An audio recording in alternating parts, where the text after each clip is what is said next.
Thet Sambath's documentary film, Enemies of the People, is a look inside the mind of the murderers that committed the killings for the Khmer Rouge regime from 1970 to 1975. Sambath dedicated around 10 years tracking down killers and forming relationships with some of the Khmer Rouge's operatives in order to present this movie. Most of Sambath's sources came directly from those involved in the genocide. There were a small handful of peasant farmers that had murdered during the Khmer Rouge rule that he was able to locate and interview. His style was rather methodical. He would approach them casually and then draw out the topic of murdering later on. Sambath used other sources such as a film that showed the old Cambodia during the Khmer Rouge regime, graphic depictions of death, shots of the countryside, and the feature interactions with brother number two of the regime, Nguyen Chea. All of these were presented in a way to provoke a certain response from the audience, although this is where I believe Enemies falls short. I presume that based on Sambath's presentation, he was looking for a very moving and intellectually fulfilled response. He wasn't focused on his film being quote-unquote an eye-opener, but rather a chillingly casual look at how ordinary men become murderers, along with his personal story tied along to it.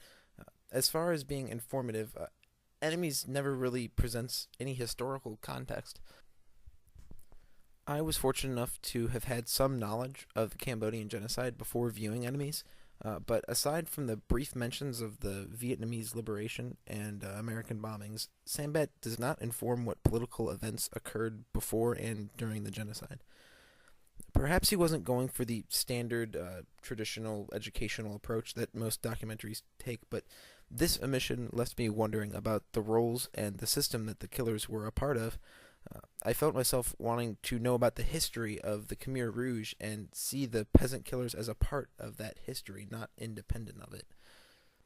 Another area I feel could have been executed better was the side story with Nguyen Chea. Nguyen Chea was an extremely significant figure and notorious man, yet the movie never really stresses this. Sambath may have jumped the gun in supposing that his American audience even really knows the first thing about the Cambodian genocide, because it's not exactly conventional knowledge in the United States like something like the Holocaust. Thus, you never really get the feeling of how precious those interviews are with him, and the ending confrontation between Sambath and Chea leave you wanting a bit more of a reaction, although you ultimately feel glad for Sambath in the end.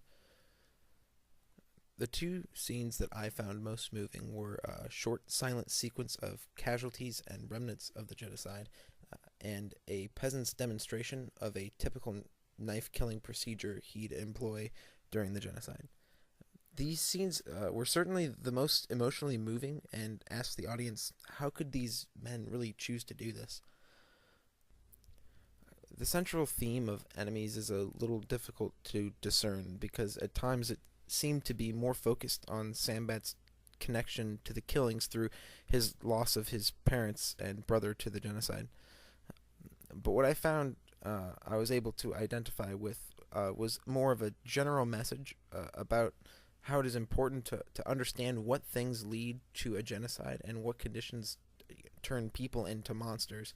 And I believe the movie did a good job of exploring this question.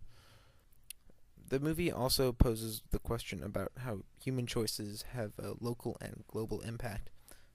The killers from Enemies seem to share some similar traits with the killers from the Rwandan genocide.